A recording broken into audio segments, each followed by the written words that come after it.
Hai, salam sejahtera kawan-kawan semua. Bertemu kembali kita bersama sekali lagi.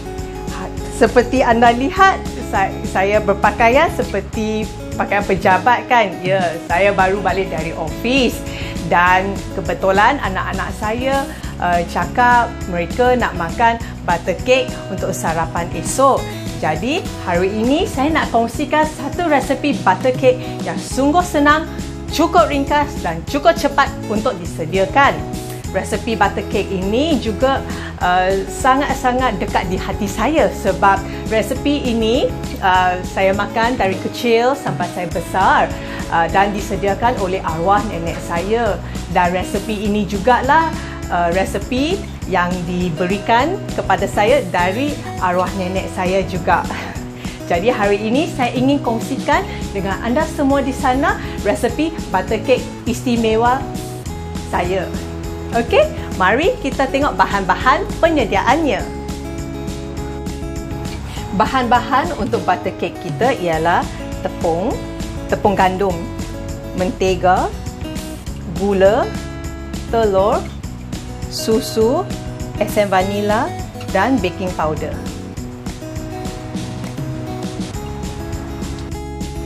Sebelum kita menyediakan adunan kek kita minyakkan dahulu loyang kita. Minyakkan kat tapak dan sekeliling loyang kita dan letak baking paper di atas dan minyakkan di atas baking paper supaya bila kita tuang kek itu dan bila keluarkan kek, ia tidak melekat pada loyang. Oh ya, satu tips saya ingin berkongsikan dengan anda semua. Bila kita membuat kek, pastikan mentega, telur dan susu kita berada pada suhu bilik untuk menyenangkan pengadunan dan pembakaran yang sekata bila kek sedang dimasak. Langkah pertama, kita ayakkan dahulu tepung gandum kita dengan baking powder. Selepas ayak, kita ketepikan.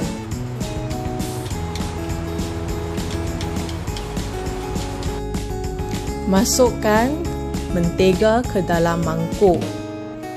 Pastikan mentega kita pada suhu bilik supaya senang kita nak adunkan.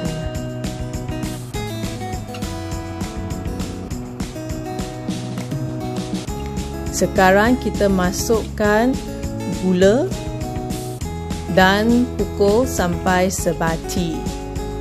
Guna kelajuan yang rendah untuk mengadun sehingga sekata. Pukul adunan sehingga adunannya kembang dan ringan. Masukkan dan pukul telur satu persatu sehingga sebati dan adunannya berkrim. Jika masuk semua telur sekaligus, adunan akan terlalu basah dan susah kembang. Kita tambah telur kedua dan pukul sampai sebati.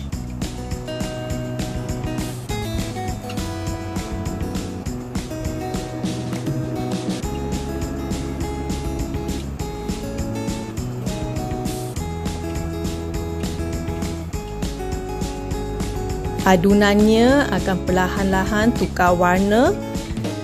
Sekarang kita masukkan esen vanila dan sambung pukul adunan kita. Masukkan tepung sedikit demi sedikit.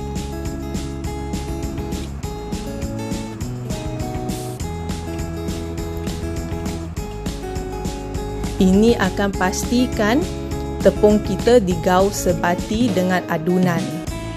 Sesekali hentikan dan kaupkan adunan. Sebab kadang-kadang adunan yang tepi tu tak kena dengan mesin kita. Jadi kita guna spatula dan kaupkan.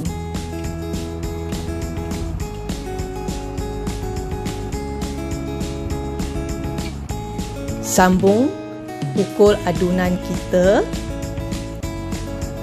Dan sekarang kita tambahkan susu. Pastikan susu juga pada suhu bilik.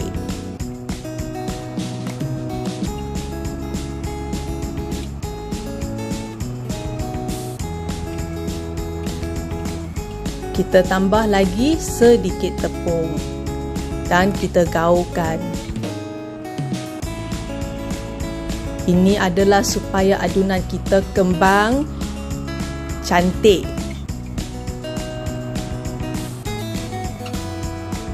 Kalau tambah semua tepung sekali, adunan akan jadi berat. Akhir sekali, masukkan tepung yang berlebihan dan kita gaul sampai rata. Lihat adunan dia sudah makin kurang kuningnya dan nampak ia sudah kembang. Kita hentikan mesin kita dan kita gaulkan. Beginilah teksturnya. Sangat berkrim ya. Okey. Sekarang adalah masa untuk kita ke langkah seterusnya.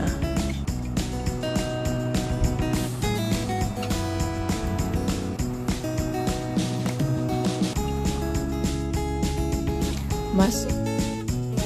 Sebelum kita membakar kek, kita kena panaskan dahulu air fryer kita pada suhu 200 selama 5 minit.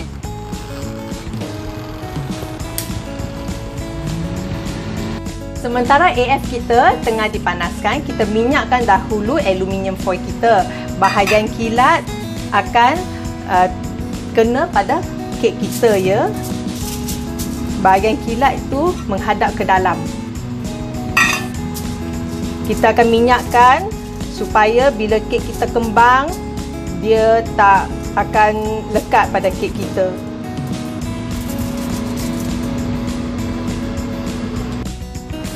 Baiklah, air fryer kita pun sudah panas. Sekarang kita akan masukkan adunan kek ke dalam loyang kita dan kita akan balutkan dengan aluminium foil. Sama seperti di video coklat kek kita.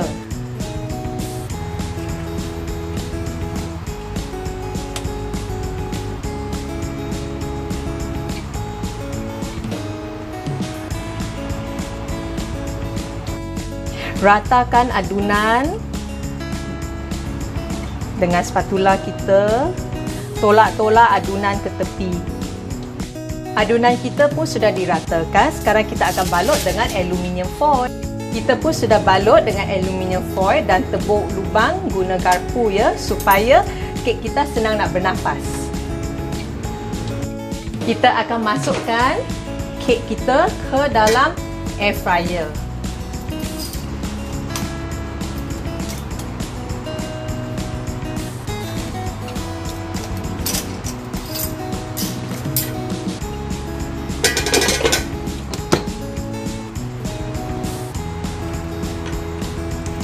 Kita akan bakar pada suhu 160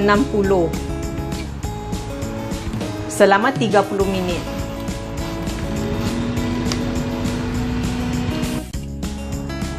Bakar pertama pun sudah selesai. Sekarang kita akan keluarkan kek dan mengeluarkan aluminium foilnya.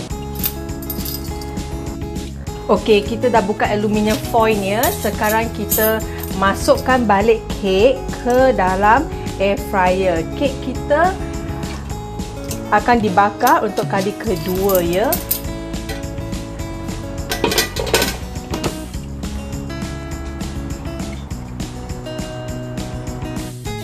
Kita akan sambung bakar kedua pada suhu 160 selama 10 minit. Okey, bakar kedua pun sudah siap. Sekarang kita buka dan tengok dalamnya macam mana. Wah, cantik. Bakarnya sekata. Sekarang kita akan alihkan loyang kita bagi sejuk dahulu.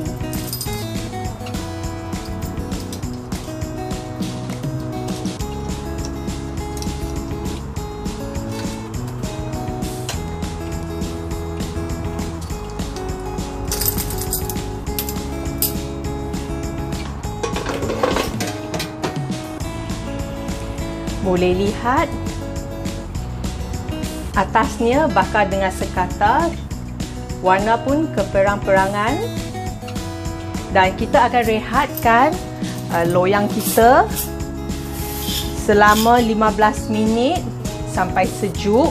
Baru kita akan keluarkan kek dan potong untuk lihat dalamnya.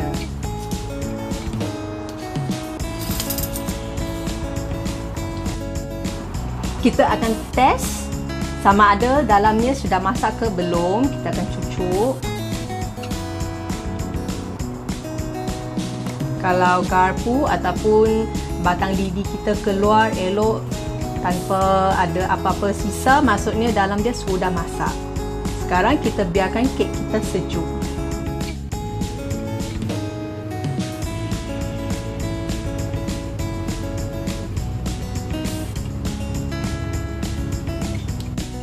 Kek kita pun sudah siap dan direhatkan selama 30 minit sebelum kita potong. Sekarang kek kita sudah sejuk. Saya ingin tunjukkan betapa lembut dan gebu kek dan ia sangat moist dan sangat lembap di dalamnya.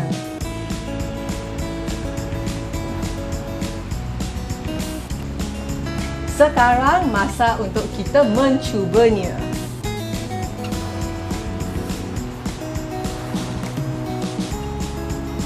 Ya, lembut.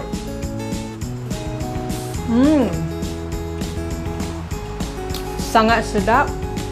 Tidak terlalu keras, tidak terlalu lembut dan juga dia tidak berkecai dengan senang ya.